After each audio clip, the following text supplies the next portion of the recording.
Yo, what's up, everybody at home? We showing up late to the function tonight, but we here.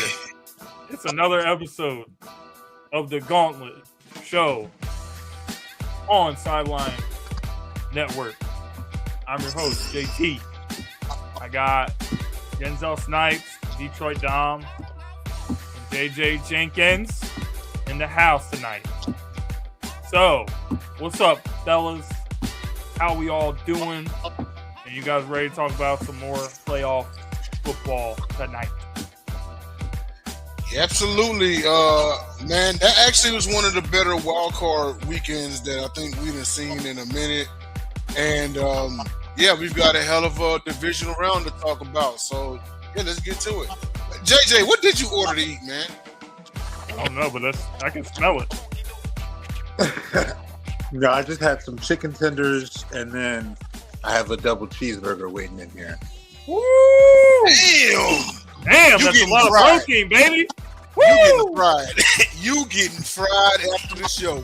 That's what all that damn food is for. I know, because I'm finna drink. I got a calzone sitting right here. Damn, that sounds good as hell.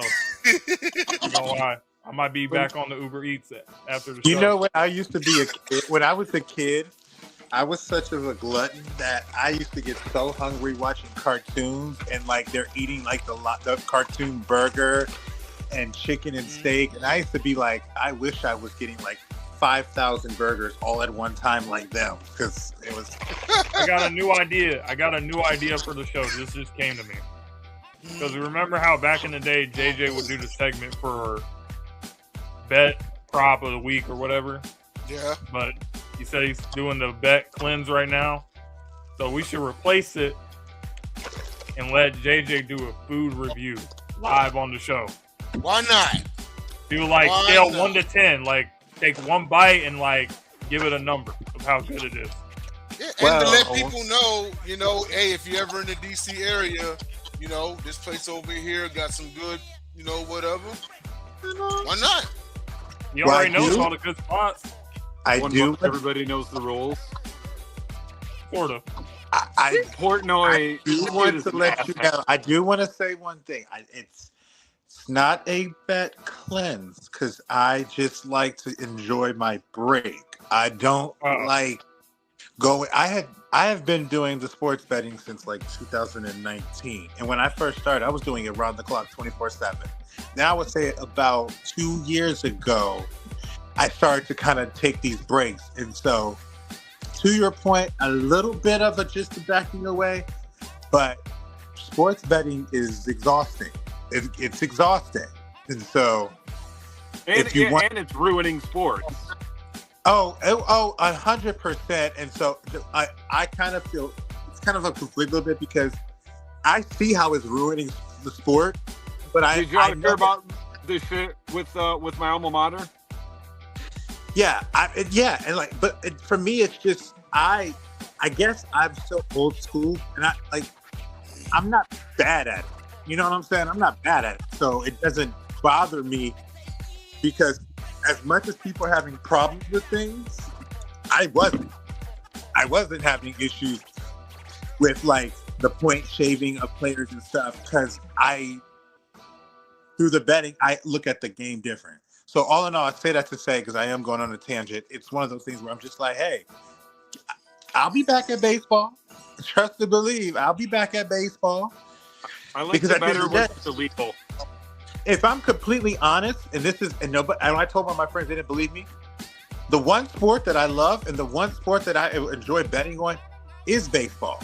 And I've won more in baseball in this past 2 summers than I've won in any other sports for the first 6 years that I was doing. I love baseball. So that's when I'll be back. I think it's a little bit easier to bet on than other sports. It is. Well, it's the one with... I would say it's harder unless you actually the least amount of... No, I don't agree with that. Well, no, it's not that. It's nuanced. It really is nuanced, and people have to kind of hit baseball mode. Like our minds are trained to think if you see somebody for, I'll put it this way: it's easier for me to hit a prop bet if a guy gets a couple hits rather than an NBA player like has to drop 20 points because but it's a little bit easier.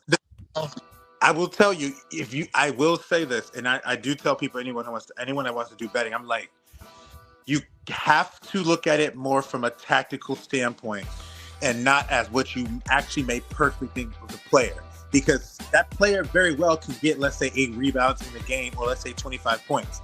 But from a tactical standpoint of, let's say, what type of team they're playing, it may not be the best approach. Perfect example, when Luka was with the Mavericks, Jason Kidd's number one approach was to take away your best player. Just take away. So when your best player is a smart player, like let's say Kawhi Leonard or LeBron James, they're not going to dominate the scoring department, but that doesn't mean you can't get something in the rebound or assist department because they're still going to affect the game in different ways. But most people, and I used to think like this, when they see the player, they're like, oh yeah, it's going to be tough, but you know what? I saw them drop 30 the other day, so they're going to do it no problem. Now with baseball, the reason why baseball is a little bit less different is because if you are rigging, you can't influence it as much. You can't visibly rig a pitching to a player because you have to go into the strike zone or you'll walk everybody all the time. Unless you're Emmanuel Clase. Okay. All right, fellas. Yep, sorry. Let's start. Yeah, we gotta start with. Let's get everything My started bad, now. guys. But I appreciate all the feedback with the sports betting. Very educational to all of our young bettors watching the show. Ladies and gentlemen, sports moron of the week time. Ooh. To call out the dumbest moment of the week.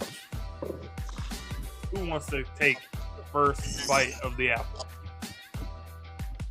I'll go real quick. Like, I could have swore I had a better one in my mind, but like I can't. This segment can't come and go without me making note of, and I'm fairly certain this also includes at least one of you. But to any one of my co-hosts, to any bettor out there, to any member of the sports media world that picked the Chargers to even cover, let alone win that game, what were you thinking? Like, the good thing about this, and I mean it was already in place prior to the playoff game, but you don't, because you guys know how I feel about Justin Herbert. You haven't really heard him mentioned very much, in the elite quarterback categories, even before this god-awful game. Not that it was his fault, but dude is awful in the playoffs. I was just looking at his numbers. Terrible. Quarterback rating is like in the 60s. He's got like 2 touchdown passes and like 5 picks. He also had like 4 offensive linemen that were injured. Both of his tackles, yeah. I think another one that was a starter, and their backups are really bad. Really bad. Not for nothing, the Chargers lost arguably the best tackle, Tupene Sewell, in the game. Rashawn Slater was just a first-team All-Pro Pro Bowl as tackle last year. So that's a huge loss, which kind of really made them on a little bit of a downhill swing, especially from a run game standpoint. Yeah, and Joe Alt. The Chargers will be a lot better with a healthy offensive line next year. Absolutely. I would like to take any a other next sport? Yeah, go ahead. So I seen a clip today, and I started watching people's notes on this, and I think I'm just tired. I think I'm tired of people thinking that Lamar saved John's job and John didn't develop Lamar. But yes, Lamar saved John's job, but he absolutely is key to helping him develop. I think what I'm starting to really get frustrated with is that people are so easily moved based off of whatever they see. Because there's this narrative that Lamar had beef with Harbaugh and beef with everything that was developing, but yet one of our main reporters, as I've said it before, like Sarah Ellison, Jamison Hensley, and Jeff Zebrick, literally came out and said that Steve Bisciotti went to Lamar and asked if he had a problem with him, and Lamar straight up said, "It's like he ain't got no problem with John Harbaugh." If you know how the Ravens, if you honestly followed the Ravens, you would know that Lamar does not input on any of that type of situation. He's not that type of guy.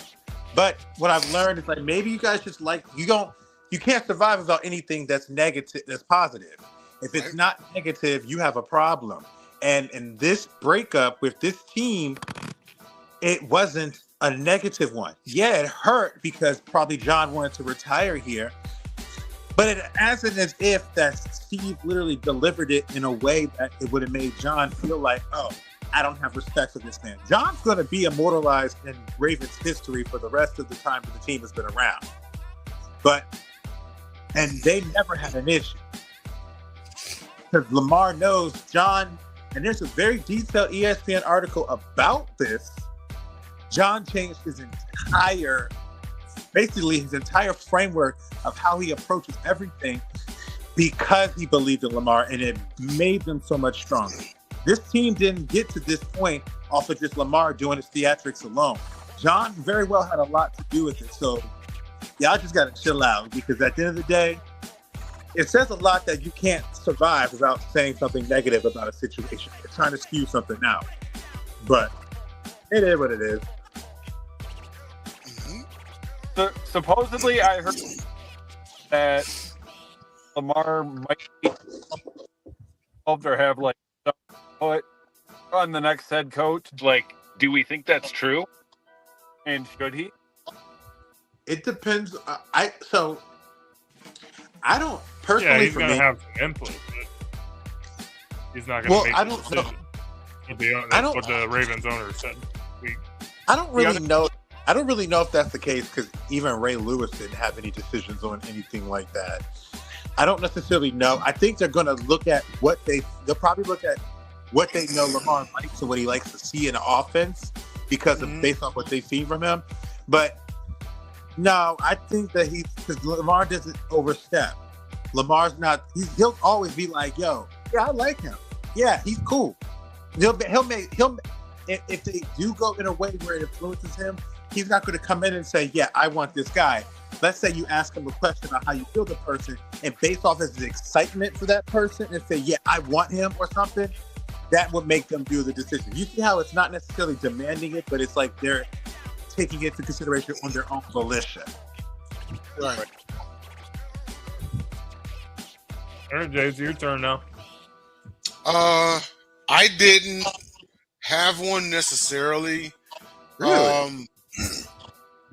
The only thing I'm really gonna say, only thing I'm really gonna say regarding the whole AJ Brown thing, because I've been seeing like people come out on TikTok and shit saying they should trade him. I don't think they should trade him. I think that he should just shut up and play ball at the end of the day. But if he doesn't want to be here, he doesn't want to be here. If he don't, if he doesn't want, if he don't want to be there, that's a different story. I was talking about like people just saying. The only thing I will say is he needs to make up his mind. If he does make up his mind, he needs to be honest and say if he wants to be here or not. And then we move on. And to your point, James, if he says he needs to move on, then your first order of business is to figure it out with your quarterback and your running back. Because no matter how many times you have things try to go away and things like that, it still looks like there is a disconnect between all three. And at the end of the day, no shade. They have seen it, and you have seen it happen again in the postseason. The team is at its best when it goes from the run of the quarterback and the running back, and then to you, the receivers and the tight end. Nah, listen, I don't want to hear any excuses. You saw how many times in that game A.J. Brown had opportunities. Jalen Hurts gave him the ball. You said the whole season how you wanted the ball, and this is what you did. It's an unacceptable performance from A.J. Brown. So at the end, decide what you want to do. Do you want to figure this out together, or do you want to leave? Tell somebody a straight answer. Don't do any more of this cryptic bullshit. Figure your stuff out, and then either stay or go. So, the fight with Sirianni in the middle of the game was not good. I ain't gonna lie to you. But that's enough on that. I actually got another sports moron, that might raise some heads, but I'm going to just give my honest opinion and give my take on this. Okay. Ben Johnson and his post-game behavior after the Bears' wild card win over the Green Bay Packers. I don't care what you want to say, like this is a rivalry, this, that. You are the head coach of the team. You have to convey some level of professionalism. You are not a fan. So you screaming and hollering, fuck the Packers in the locker room is not acceptable behavior from the guy that's supposed to be the leader of the football. You are not a fan. This is not how you are supposed to conduct yourself to your team. I don't care how exciting it is. I don't care, like, it was a big moment. I think it was really childish behavior from Ben Johnson, who actually didn't really coach that good of a game in this game. The Bears were let off the hook by the Green Bay Packers, who essentially did absolutely nothing the entire second half. So Ben Johnson made a lot of poor coaching decisions, and it just didn't backfire on him because the Packers basically couldn't capitalize on anything the entire second half. So let me do that's this. my thoughts on that. I think it was childish by Ben Johnson. You're the head coach of the team. You gotta act more professional. Can I ask you a question? I'm just curious. If he had delivered it in like a press conference, and he had like maybe one or two slick comments, but they weren't like aggressive, but he was. And I got no problem with that. Right, I got no problem with that. Because coaches do hate other teams. I was like, Mike Ditka didn't like the Packers, but like, it's the way he did it. I know, but he would never do something like that. That was childish. Well, Ditka has done aggressive things, but I'm saying like it's just how he did it. I got you. So when you're the head coach of a team, you're supposed to have class, and I don't think that was an example of class. Knowing the kind of man you are as a man, I absolutely respect it because I understand why. But I thought about when you said it, I was like, it doesn't raise an eyebrow for me because I know the type of man James is and I know what he values. Yeah. So I kind of get it. I totally get it. Appreciate that. It's like it's something that we would. I mean, I see where James is coming from because it's something 100%. That we would expect from a player, but not a coach. And we've seen coaches do some things, but yeah, like I'd expect that from like a player or something like that. But yeah, a coach, I get it. I totally. How you lead? I was saying how you lead is very near and dear to James' leadership standpoint, and I have a huge respect for that because I understand why. Sure. You gotta be mature when you're in a position like this.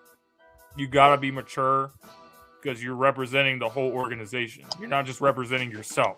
You're representing yourself and like so many other people. So, yeah, that's my thoughts on that. Or at the very minimum, situational awareness. If you're gonna do something like that, make sure the cameras are out of the locker room. I think that was part of his intention.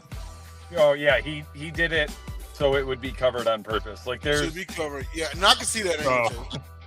Guess what? You know what? If something happens this week and the Bears get blown out against the Rams, everybody's gonna be talking about it.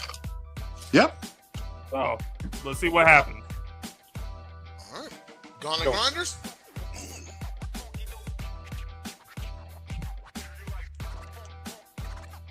All right, who's going to take the first take on this one? Right, NFC, Puka 10 catches, over 100 yards, a rushing touchdown. Had like 3 carries for another touchdown. So that's NFC. AFC going the entire Patriots. 6 sacks. The Chargers could not do anything going. I didn't really see any. When I looked at the box scores, I didn't see a lot of standout individual AFC games. So that's why I went. It's kind of a cop-out, but that's why I went with their entire defense. I've done the entire defense several times. It's all good. Sometimes the defense puts on a masterful performance that you got to point it out. I mean, there's no problem with that. JJ, you got Gauntlet Grinders? Yeah, in NFC, I'm going to give it to that good old running back up in San Francisco because Christian McCaffrey was very instrumental to helping the San Francisco 49ers take down the reigning champs at the time of the Philadelphia Eagles. And I'll give a good shout out to that Houston Texans defense because I, in my group chat at my job, we all have a chat about the picks and stuff. And because of Houston's defense, I knew how challenging Pittsburgh's offense was. I knew they were going to show out. And they practically scored in every way but a kick return or a punt return in that game. They had scored with a receiving touchdown, passing touchdown. They had a fumble recovery and an interception for a touchdown. Shout out to that defense. And anytime this is the second straight year that Pittsburgh has gotten their butt whooped in the wild card because we know what happened last year. And here they come this year. Yeah. And so my Gauntlet Grinders, so in the Texans-Steelers game, I mean, neither quarterback really lit up the stat sheet or was outstanding or anything like that. But I'm going to give it to wide receiver Christian Kirk. Houston wide receiver Christian Kirk, 8 receptions, 144 yards, and a score. Yep. Whenever the drive needed to be, and I said Christian Kirk, not Charlie Kirk, okay? Whenever yeah, Stephen A. Smith, you're the sports moron for that comment, by the way. Yeah. Whenever the Texans needed to extend the drive and convert on a third down, which they clearly outplayed the Steelers in that game. I think they went 10 of 15 total on third down. Christian Kirk was the surefire guy to go to. Had a long catch and run on the drive before Woody Marks ran in the dagger touchdown. He had the long catch and run. But, I mean, the Steelers defense, they couldn't do anything with Christian Kirk all night. So, he's my Gauntlet Grinder for the AFC. For the NFC, I'm actually going to give it to tight end Colston Loveland for the Bears. He didn't score, but he had 8 for 137. And whenever he would catch the ball, he would get the Bears in position to score. So, he did his job. Now, whether the Bears finished the drive with a touchdown or not. But, very, very instrumental. And it was the most yards by a rookie tight end in the wild card round. In the wild card round. Yep, Colston Loveland. So those are my Gauntlet Grinders for the AFC and the NFC. Shout out to those brothers. James? He's coming on strong. He's coming on strong the last half of the year. Colston Loveland. Yep. I still think. I'm gonna say, as much as we want to laugh at the Panthers and say they really didn't deserve to be in the playoffs, the Panthers team deserve a lot of credit. They played very good enough to win that game. It just came down to Matthew Stafford game-winning drive there. But honestly, I want to say I was shocked with Bryce Young and this team, what they did. They didn't get blown. I mean, don't want to give out a Gauntlet Grinder for Immortals victories, but I gotta say credit to the Panthers for that performance in that game. So I'll say shout out to them too. And in the AFC, I know Don Murray saved the Patriots defense, but my boy Milton Williams, former Eagle, he had 2 sacks in that game. He obliterated the offensive line of the Chargers in that game. I think he also was just all over Justin Herbert. Guy couldn't even breathe in that game. I feel bad for him with that offensive line, but Milton Williams is a really good piece for that Patriots defense. So, these upcoming games, the rest of the postseason, I know Patriots is a pretty inexperienced team from playoff standpoint, but I think they're still going to have a chance to be in these games and go on a run. So I give to Milton Williams on that one. I'm gonna let you slide on the fact because there was only one person on this panel that gave the Panthers a chance to cover when we actually talked about it, and let's not forget that, sir. So you didn't think they were going to still lose? I didn't think I gave them a chance in the game. Actually, Mike said they were going to cover the spread. And on top of that, when I did my little pick for my job, I had them in a 4-point loss. I believed in them to be competitive. You guys didn't. I believed in them to be competitive. Yeah, honestly, I got to take the L on that one. I was very surprised. So this is either really credit to the Panthers. I want to give the credit to the Panthers, but I also, if I'm the Rams going into this week, I'm a little concerned because the way the season has been going toward the end of the season, especially with their defense, hasn't been playing well. So we're gonna see what happens this Sunday. Well, you know what? To your Or point, Saturday, how they whenever they play, I don't know. to your point about the what's it called? The Panthers. That's how they played this game or called this game is one of the reasons why Rico Dowdle is actually not possibly considering not coming back, because he really was a big piece of why they actually got here, and he didn't really have much of a factor in that game. They kind of ran Chubb most of the time. What the hell? I can't hear JJ. You couldn't hear me? Try leaving and coming back. I heard JJ. I hear JJ.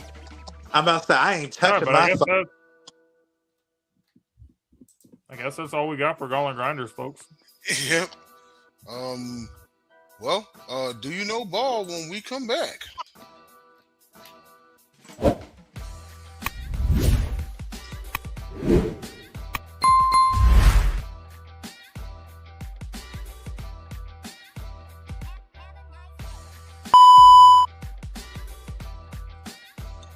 And we're back. We're back for the divisional round of Can you guys hear me? ball. Yeah, we can hear you. Yeah. And I feel that it's a very appropriate that we keep the trend going. Last week we did the wild card. This week we do the divisional round of the playoffs. Question. So we're gonna see how much we pay attention to the divisional round. Mm-hmm. First question, guys. Which divisional round game featured 87 points? It was between two AFC teams. 87 points. 87 combined points in this game. It was high scoring. I definitely am thinking it's got to be during that year Jacksonville Miami played, or Jacksonville that season in '90s, because I remember looking this up on Madden and like a kid. Can you name the two teams? I was thinking it was a game involving Jacksonville as well. I feel like it's definitely during that Jacksonville days, Keenan McCardell, Jimmy Smith days. I definitely feel like it's back then. And I just feel like in that, because that season that they made it to the AFC title game, I think was the same year that this game happened. And I'm not sure if it's when I say Miami or if I want to sit here and say like, but I don't know the other opponent, because I think Miami, Jacksonville, I know for a fact, scored 60 plus points in the game. I know that. But I also think that their opponent scored like 35 or 40, which would be over 87. And I'm like, hold on. You're just looking for the two teams? Yeah, can you guys at least give me the two teams that you think it is? I'm gonna say I'm gonna guess and say Jacksonville, Pittsburgh. I'm gonna go Buffalo, Houston Oilers. I want to say the Jets and somebody, but I would just have to pull a name out of a hat to say the other team. I don't even know. I don't know. It was 2017. Blake Bortles and the Jacksonville Jaguars, 45-42 over the Steelers. Oh, it's my point. That's my point. Jacksonville, so there you Pittsburgh. Go. That was a good one. Blake Bortles. Blake Bottles, yes. The king of Jacksonville, Blake Bottles. Blake Bortles. Well, Jacksonville wanted Blake Bortles to be a Lion, but we weren't having it. Okay. What's the next question? True or false? No Super Bowl team has lost in the divisional round the previous season and then won the Super Bowl. Huh? You lost the divisional round and then the next year win the Super Bowl. True or false? I feel like this is a setup, but like I can't tell you who, but I'm gonna say false. Hold on. I'm gonna say false. Is it you think? Is it true that it's never happened, or false that it has happened? Okay. Or the other way around? True or false? No Super Bowl team has lost in the divisional round the previous season, and then went on to win the Super Bowl the next year. I'm gonna say true. It's probably true, but I'm saying false. I'm gonna say true. I'm saying false. Point to JJ. It's true. God, It's never happened in NFL history. That's crazy. So no team has ever lost in the divisional round and won it all the next year. Whoever whoever loses this weekend, might as well count them out for next year. So they will win the Super Bowl 2 years from now, if anything. Interesting. Okay. Well, JJ's got a point. I got a point. All right. Which quarterback came off the bench in the divisional round and led a 98-yard touchdown drive to win the game? He came in because somebody got injured.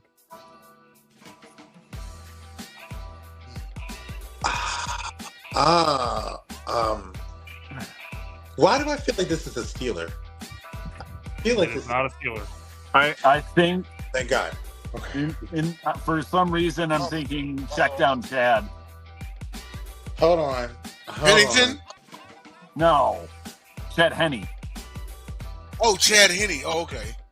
Okay, hold on. Led a 98-yard drive after the person got injured and it came into the postseason. Okay. All right. Okie dokie. Let's think. Hold on.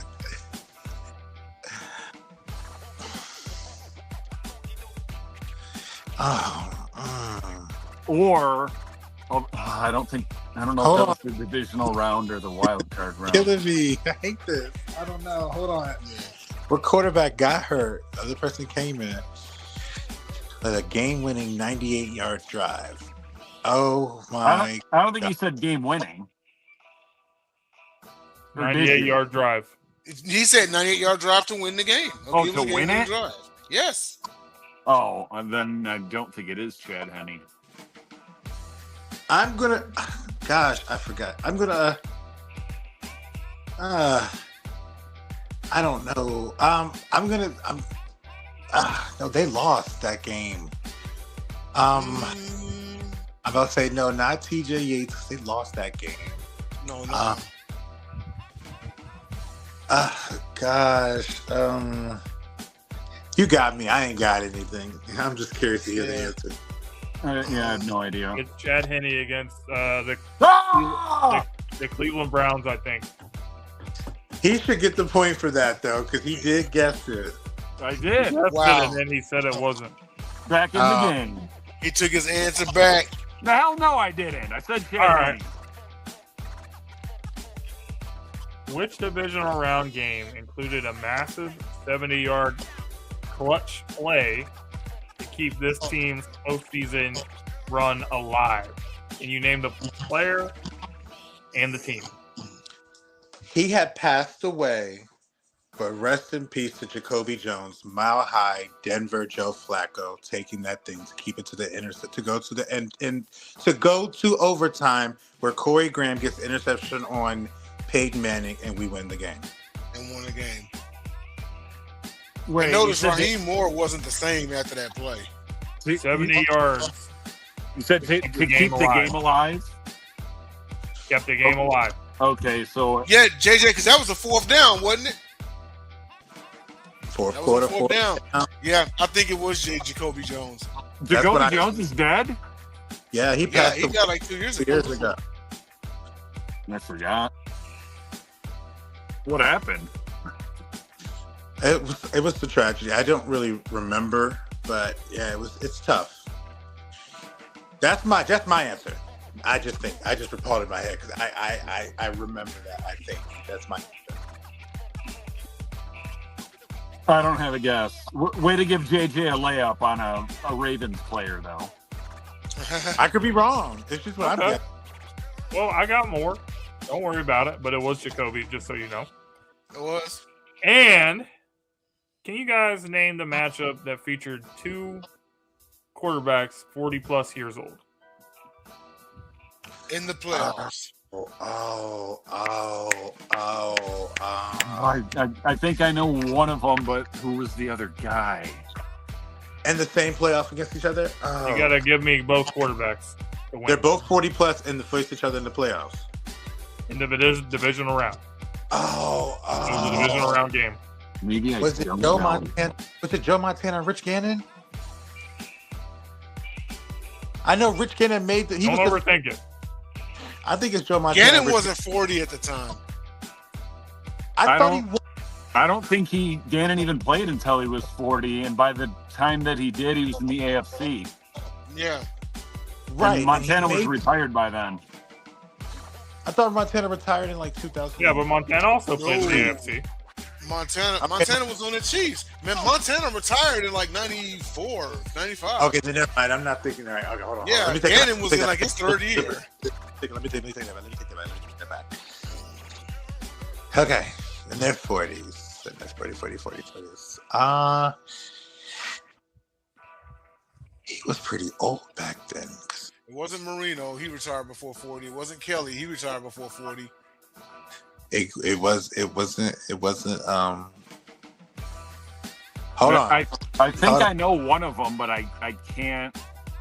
I don't know who the other team and quarterback would have been. I feel like one of them quarterbacks was Brett Favre. I think one of them quarterbacks might have been Brett Favre. I'm trying to figure out to that point because I really feel like it is involving him. But I'm trying to remember. Breeze?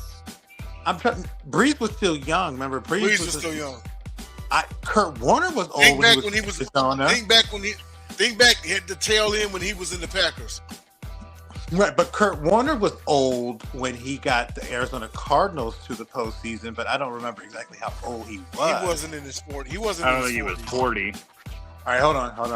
Don't do it, James. Don't do it, James. I think one of them is Favre, bro.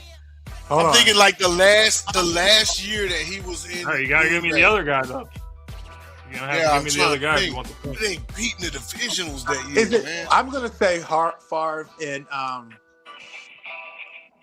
I feel like they were in the postseason that year. Wait, maybe Favre and Tom Brady. Did the Jets make the playoffs when Favre was there? No, they didn't. And Brady was not 40 yet. Brady was way younger back then. He was way younger. He wasn't even 10 years in. I don't know. Okay. Give me half a point because I'm pretty sure one of them is testable Brady. All right, go ahead. I don't have one. I got Favre. Actually, I have one. I'm going to say Favre and Hasselbeck if they face. It's a good pick. Okay. Oh man, I don't think the bald bastard played till he was 40 either. I don't know. I'm guessing when I think about people. Fuck, I can't think of the other one, man. It's okay if one of them is, then I won't count it. But I'm sure one of them is. All right, man. I can't believe I'm disappointed in you guys because you guys really were overthinking on this. It was Tom Brady and Drew Brees, Buccaneers versus the Saints. Oh wow! A couple years ago, they both were 40. We were overthinking it. I think that was Drew Brees' last game. It was his final game. Ever. It sure was. We sure did overthink. That's crazy. We did overthink that. You guys were kind of on the right track, but you were thinking too much about it. Was Tom Brady, but Tom Brady was way younger back then. When you're thinking about Tom Brady being old, it was like his tail end of his New England career and then the beginning of the Tampa. His Bucs era, yeah. Forgot all about when he was Bucs. He retired when he was it's like just 45. I thought Breeze was like 38 or 39 when he played Tom in the divisional round. I thought he was in his late 30s. He was 40 years old. Yeah. There's only a handful of quarterbacks that played into their 40s in the postseason. So we had them to pull down, but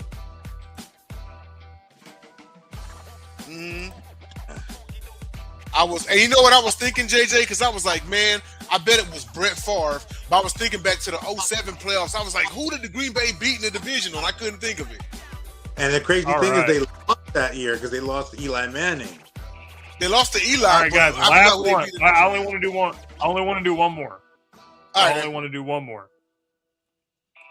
Which two teams is tied for the most divisional round losses in NFL history? Ooh.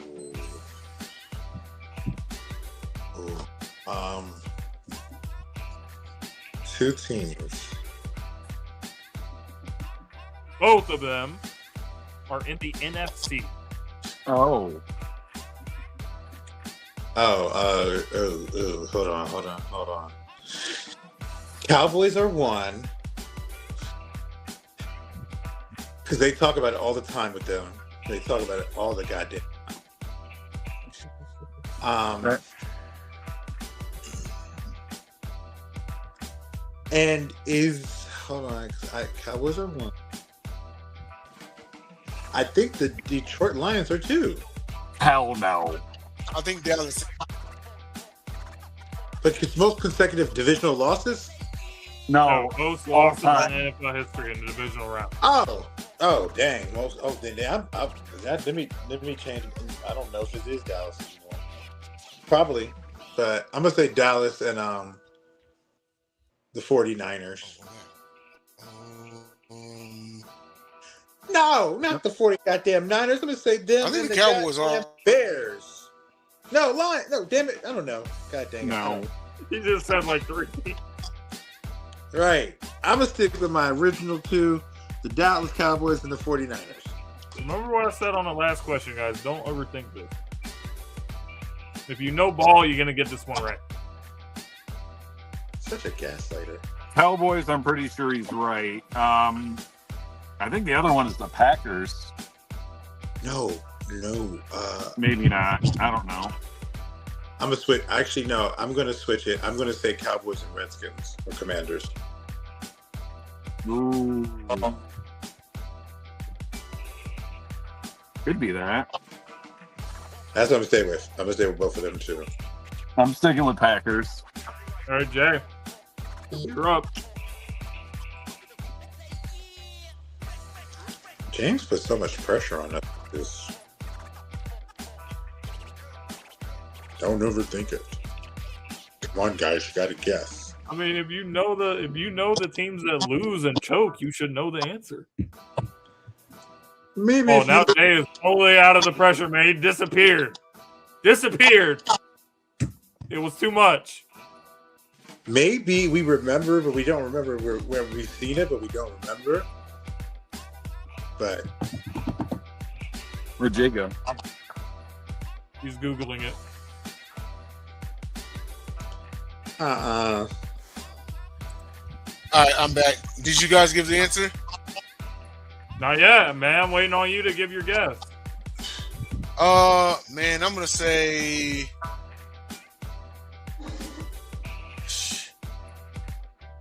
Cowboys and Bears. You guys were on the right track. Almost too close. It was the Cowboys, was one of them. And it was another team in the NFC North. But it was the Minnesota Purple Freaks, the Vikings. Oh, wow. They are tied with 13. When I looked at that division, that was the first team that I was going to originally say. That's crazy. And Grizzler gets it with that one.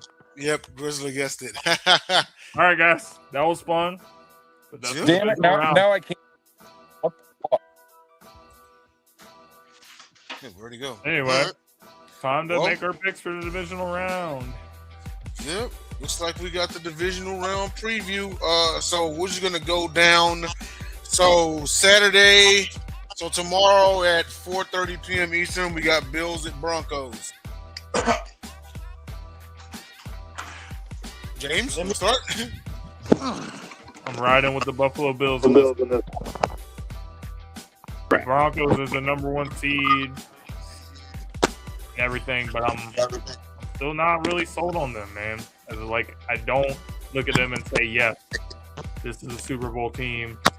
I think Josh Allen is going to will this team to the Super Bowl. I think the Bills still come out of the AFC.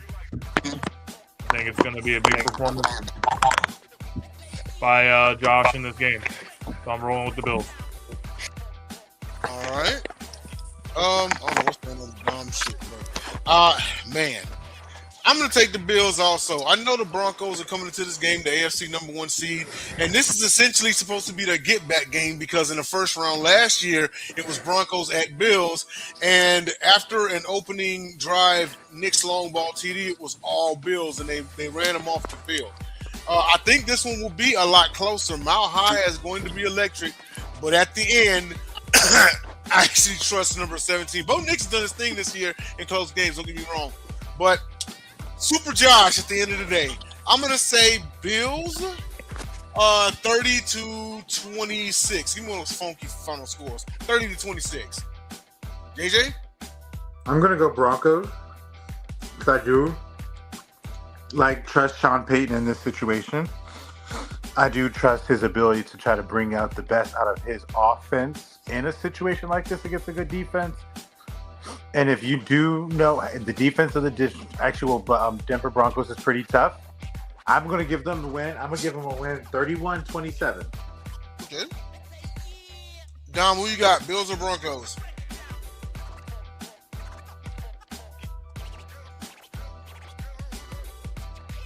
Okay. Still having phone problems. Well, until Dom gets back, I guess we can move on to the next game. So that evening at the 8 p.m. slot, 8 p.m. Eastern slot on Fox, the rubber match, 49ers, Seahawks. James, who you got?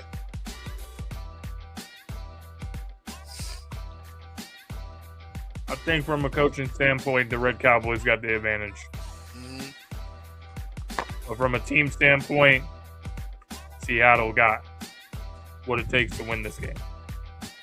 I think they're going to ride the defense, and I think they're going to make enough plays from Sam Darnold to win. So Seahawks to host the NFC Championship. All right. What I love about this. Go ahead, JJ. No, you good. Go ahead next, man. My bad. I like this game because we have the offensive talented mind of Kyle Shanahan and his influence on his team's offense from a head coach standpoint. And we have the impressive mind of Mike McDonald on the defensive standpoint, influencing his team on the defensive standpoint. And then it's like they're literally basically offensive coordinator versus defensive coordinator and clashing off.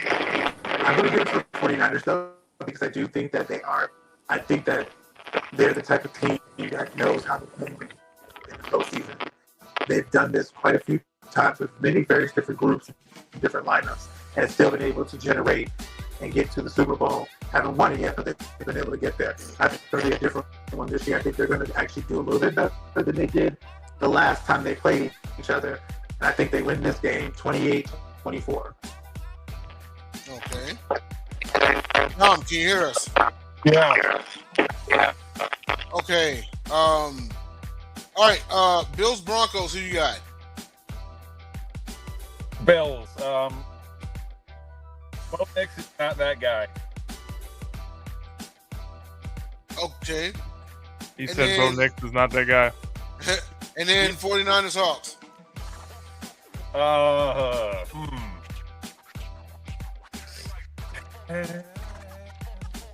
You're not gonna pick the greatest of all time, Kenneth Walker? I am gonna pick Seattle because they're less picked up. Yes. Got 1,000 yards. Fred Warner's not coming back at least for another maybe, right? Yeah, he's practicing, but I don't think he's playing Saturday, tomorrow. Won that last week. I don't even understand how the Eagles lost. Cut down McCaffrey. Overs at the end of Rome. Yeah, you could get the passing, but they won it. Because the offense is so fucking incompetent. That's why. We playing it deeply on Arthur Brown's drops.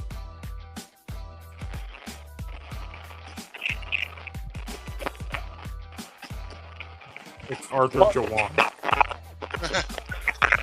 What was the answer? Say it again, Dom. What was the answer to the last no ball question? Oh, Cowboys. Oh, the Vikings and the Cowboys. Oh, that was the Vikings like at the very beginning. You guys kept picking the wrong teams at the NFC North. Yeah. So I'm on the 49ers and Seahawks. This is actually tough, man. I might go ahead and take Seattle in this one, but man, it was the fact. And I know, James said that, the offense for the Eagles just, didn't show up. And two things can be true. They didn't show up, but also the Niners, without their best and second best defender, they held the Eagles to 19 points on the road. That can't be overlooked.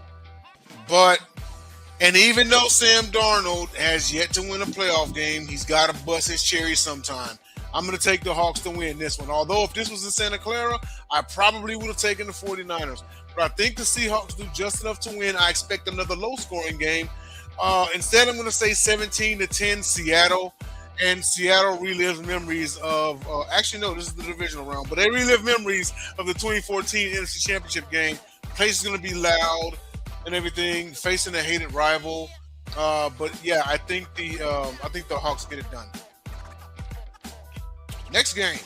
Wait, go ahead, Dom.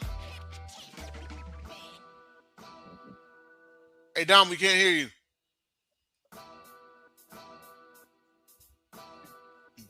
Did you mute yourself? Oh no. Yeah, we can hear you now. Oh, yeah. They split it. They did split the season series. Hey, Dom, try bringing the phone up closer to you, man, because you keep going in and out. Talk. No, he muted himself. Oh, you muted yourself. All right, next game. Now. Well, next game. Detroit even coming back real quick. All right, Sunday at the 3 p.m. Eastern slot, Texans Patriots. And while we're waiting on them two, I guess James, go ahead, man.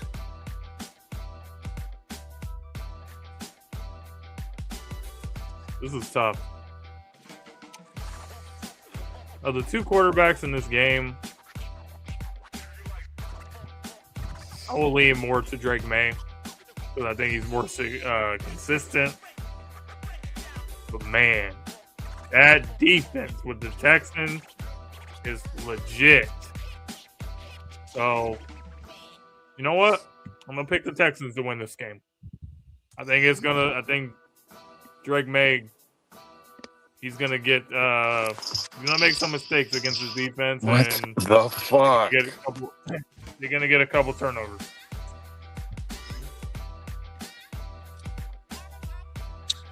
Of course, I got to ride with the Texans in this one. That defense, and now I will say this much, okay?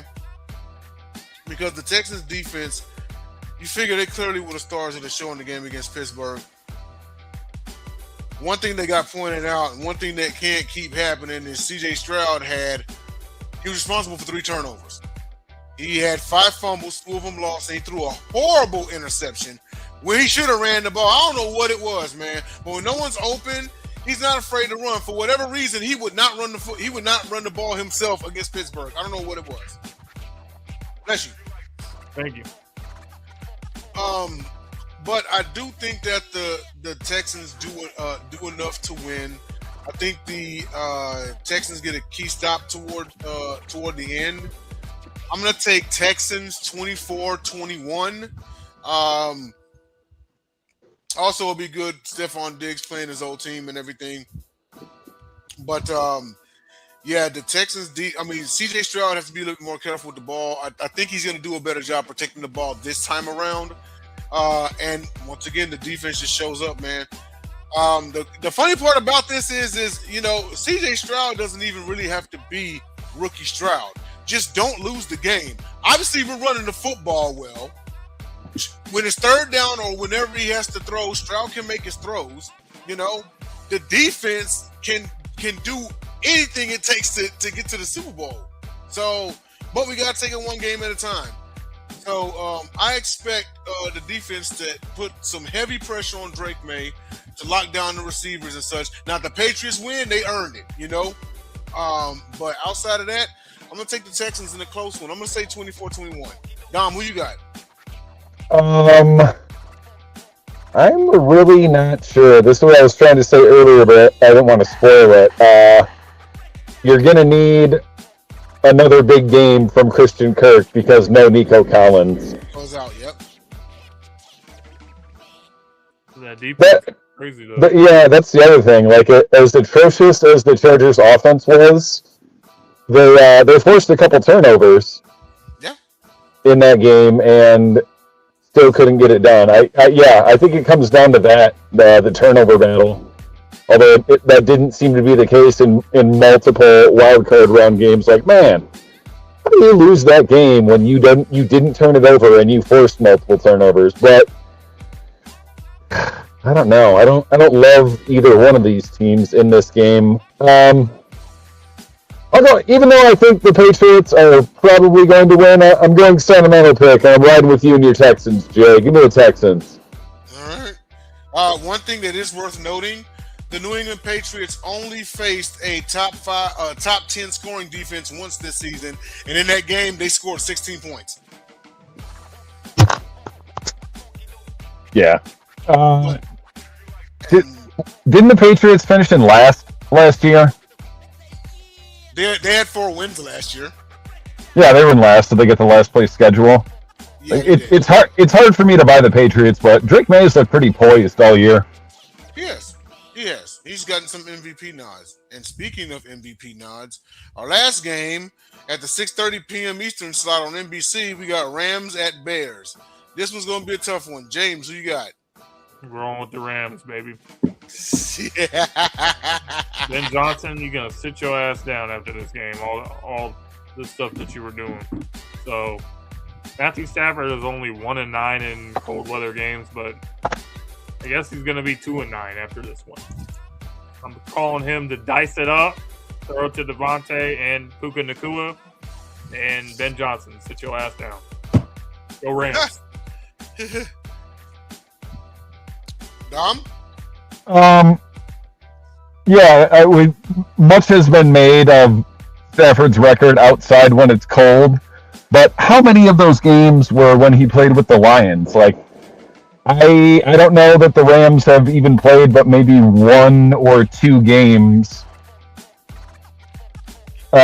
with Stafford outside in that cold weather. I don't know if any have been in the playoffs or not. I'm trying to think back to their Super Bowl run and remember if they beat anyone outside when it was cold. I don't remember their record. Now, I don't remember where. Go ahead. Real quick, don't forget the divisional round snow game out in Philly. Yeah, that was a loss. Yeah, that was a loss. So, but you I don't know which one he won. Yeah, which one did he win? Anyway, go ahead, Dom. Yeah, I just think this is where the buck stops for Ben Johnson and for Caleb Williams, because unless they can just run the absolute dog shit out of the ball and force multiple turnovers and not commit any of their own, like, I don't buy this Bears hype. And not just because they are a division foe. Like, nice run, hey, good job, Ben Johnson. You won the division, you won a playoff game against a rival. But, you know, the fact that the Rams are favored at your place when they're an indoor team, like, there's a reason for that. The old men in the desert know. It could be. I think the spread's 3.5. Could easily be a 3-point game. Yeah. I got to be in close. Caleb Williams has had 7 game-winning drives. 6 in the regular season. Of course, 1 in the postseason, 1 last week. I think that's the most of any quarterback in one season. But Matt Stafford has the most game-winning drives and fourth quarter comebacks of all active quarterbacks. Mm-hmm. If it's close late, I know the acrylic assassin be doing his thing, but I also trust number 9 on the other side. I was just thinking about this earlier. Shout out to actually, I ain't gonna call him. Somebody on Facebook said that. Actually, no. Give us something about the other 2 divisions. Never mind. Okay. Coming into the season, I said that the NFC West would be the toughest, if not one of the tougher divisions in football. And now you look and they sent 3 teams to the postseason, each of them with at least 12 wins. Of the 4 remaining in the NFC, 3 of them are the teams from the NFC West. And they are guaranteed to have at least one representative in the NFC Championship game. Well, make it 2. I got the Rams to win. I believe somebody named me picked the Seahawks to win that division. Maybe I picked the Rams. I don't know. I picked the Rams, but hey, you might have picked the Hawks. But I'm gonna take the Rams in this one. I think it's gonna come down to experience, and at the end of the day, it's Matt Stafford, everyone's favorite gunslinger. So yeah, I'm gonna say 27-24 Rams late score. And those are our divisional round previews. So real quick, our second feature. Go ahead, James. Mike Tomlin is stepping down as the head coach of the Steelers after 19 seasons following the 30-6 loss to the Houston Texans in the wild card round. Any thoughts on this? I'll go real quick. It was kind of unexpected, but in a way, it also wasn't. Because we've been wondering if Tomlin was going to get fired, for the last couple of years, because the Steelers are just not really doing anything. They're having a winning record, but, at some point, you got to do something other than have all these 9-8 seasons. You got to actually win. And Steelers haven't successfully been able to do that since they won the Super Bowl in 2008 against the Arizona Cardinals. They did get to the one Super Bowl they lost to Green Bay when Aaron Rodgers was there. But other than that, what are the Steelers doing? Like, how are they making themselves a real contender in the AFC? It just seems like it's the right time to move on. It's time to go in a different direction, and bring somebody to the Steelers organization that has a different mentality and, try to build this team for the future. So I think it comes at the right time. I think it's the right move. And as far as Tomlin, he's going to be taking the year off. But we'll see if he still wants to get back into coaching after like a year or so. Because maybe there'll be another team that he wants to coach in the next coaching cycle. Oh, Dom? I think he probably goes the Bill Cowher route. He's taking a year off. He's probably going to go directly into an analyst job on television. And then I think for the next, 4 or 5 at least number of years, until he says something about being done. Just like when Cowher left coaching, people were like, oh, he's going to come back. He's going to come back. I don't think he's going to come back. And the thing is, okay, he coached there for 19 seasons. For the last 9, he didn't win a playoff game. I'm 99% sure the last time the Steelers won a playoff game was 2016. And that's just not going to cut it. Like, I don't give a shit if, you never finished under 500. Cool. So that means you're always in or around the playoff picture. But, you get in and then you can't win a game. For the last 9 years, Mike Tomlin has been Marvin Lewis 2.0. Make the playoffs and can't win. And honestly, for several of those years, it's set that team back. Like, their O-line has been bad for close to a decade. And it never used to be that way. And, like, he never adapted. You can't go out there and win games running the ball and with defense. Plus, the O-line's so bad they can't run the ball either. Like, they need a reset, and I think this will be the time, and the first time since the 1960s, like we're talking before Chuck Noll. They're going to bring in a coach, and he's not going to be there for, decades and decades, because what they really need to do, I don't know if the front office will jive with it, they need to go get a bridge quarterback, or just roll, what's the dude's name, the backup from Ohio State? I forget his first name. His last name's Howard. Will Howard, yeah. Yeah. They need to roll him out there next year, go ahead and win, 4 games, and then draft a quarterback the following year. The other thing they need to do is trade TJ Watt for assets in the draft in 27, not this year, because you're not going to get a whole lot for him. Yeah, they just need to lose and stack up assets and then go get a quarterback in 2 years. I swear to God, if they go out there and reach for the next Kenny Pickett, it's going to be terrible. Well, the good news is apparently Dante Moore at the University of Oregon will not declare for the 2026 NFL Draft. He is staying in school. So, what do you think of... He doesn't want to get drafted by the Jets. I don't think anyone wants to get drafted by the Jets, but anyway. But in your scenario where you're saying Pittsburgh should go get their quarterback in the future a little later, what do you think of Dante Moore to Pittsburgh? I don't know. I'm not sold. I think part of the reason that he stayed, in addition to not wanting to get drafted by the Jets, trying to build his resume.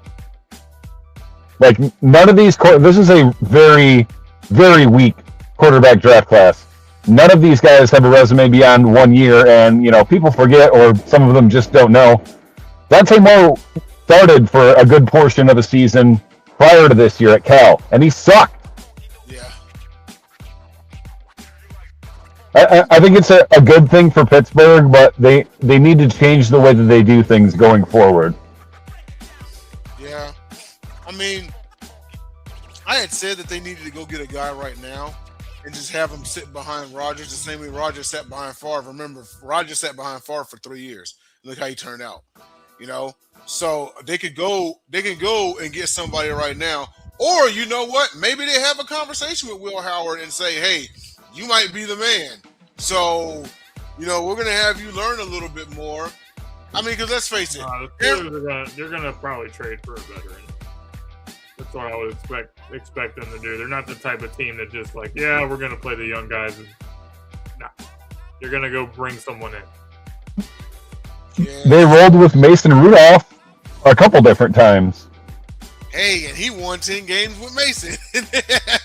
So yeah, it was coming. We're gonna try to go get Kyler Murray. Took the words out of my mouth. Wow. They might go. They're gonna do it. They just might. They very well just might. But as far as Tomlin goes, I don't think his coaching days are over.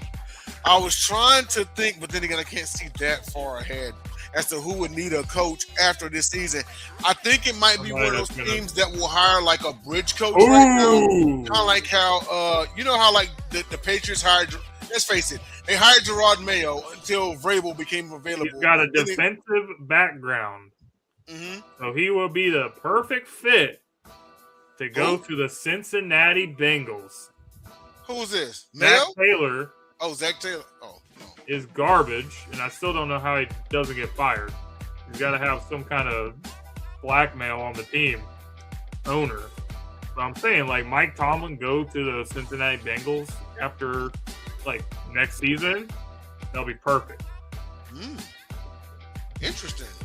You got a quarterback that already knows what he's doing. You got an offense. You don't worry about that. The defense is the problem. Tomlin can fix that. Tomlin can fix it. Yep, that is true. That is true. All right. Well, we've reached the non-sports topic segment, final segment. Who will have the better-selling album in 2026? J. Cole announced this week that the Fall Off will drop February the 6th of 2026, and we know that Iceman was supposed to come out late last year but never did. So who will have the better-selling album in 2026? J. Cole's The Fall Off or Drake's Iceman? It's probably going to be Drake because Drake has all the stamps and all the morons that are his fans, so he's gonna have the numbers. But J. Cole, I mean, this guy is like the GTA of dropping an album. He keeps saying that it's gonna come out on a certain date, and then he continues to push it back. So now it's finally being dropped. So it's probably gonna be Drake, but this is ridiculous. I mean, Fall Off should have came out 2 years ago, but yeah, so should GTA 6. Yeah, so GTA 6. Yeah, to your point. You know, I mean, at this point, GTA 7 is going to come out before GTA 6. PlayStation 10. But now, who will have the better selling album? Drake, for the reasons that James said. Who will have the better album? J. Cole. Sorry, I don't think there's anything on Drake's catalog that can beat 2014 Forest Hills Drive. That I won't. I mean, I'd be willing to hear some arguments, but I've got 2014 Forest Hills Drive over all of Drake's catalog. I mean, even his like earlier good work. But I think the Fall Off is going to be the. I think the Fall Off is going to be the better album. But I think Iceman is going to outsell him. Dom, what do you think? Yeah, pretty much exactly what you said. Drake has just legions and legions of stans. Like I've never been a Drake fan at all. None of them. But it's I can't think of. I mean, as much as I dislike Jay-Z, I'll give him props 1,000 times over before I ever do Drake. It's just like he's not objectively. He's not good. It's not like he has bars. He has all these fans, and it's like, you know, as all this time has gone by, there's people out there that say, oh, you know, the Beatles were massively overrated, you know, as the one of the greatest and, you know, top selling rock bands of all time. But it's like Drake is that, but even worse because like there's no real strong arguments for his talent. And I've had this argument with Jahan many times, and it's like Drake is a better performer.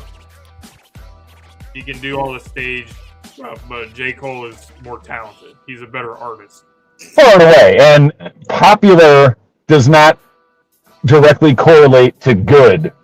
True. I really don't like Drake. You never could stand him. At least he's honest. But I agree. He's just not good. Plus, he has a girl's first name. He's Canadian, so that's weird. He's like he's a hanger. He's the worst, like, you know, carpet bagging fan in sports. And he apparently he roots for 20,000 teams. That's what I'm saying. It's almost become a curse. It is. It literally is a curse. Like, I wouldn't care what it would take to do it, but, you know, if I was an owner or someone in the front office of whatever NBA team and I saw Drake at our game, I'd be like, you're banned. Leave and don't come back. I remember when the Raptors were in the playoffs, they kept showing him on every play. It was so annoying. Yeah, they gave him the Taylor Swift effect. They kept showing him every play type stuff. Maybe Miss Taylor, honestly. Yeah. Yeah, that was just yeah. And the funny part about it is that's now we're assuming Why can't that Sabrina Carpenter go to the game? I want to look at her. Sabrina Carpenter. Who's that? You don't know who that is? She's a pop singer. Oh, okay, not bad. She's the same age as me. I was gonna say that. Let's interview her on the Gauntlet. Let's do it. Yeah, why not? Yeah, Sabrina Carpenter. I don't know what she sung, but okay. She thinks all men are trash in her music. Oh, She made a song that's called Man Child, and she basically said men are stupid idiots. So, but she can call me an idiot. I'll take it. That's all I'm saying, boys. So she's another Billie Eilish / Taylor Swift. Got it. But hey, at least she's not bad looking. So, well, I think that's it, boys. Shout out to Bacon Grizz in the comments. Shout out to Bacon Grizz, the outlaw of social media. Yep. And thank you guys, everybody, for watching. And we'll see you guys on the next episode of Gauntlet. Hopefully, NFC Championship. Good night, Palmdale, California. Good night, Flagstaff, Arizona.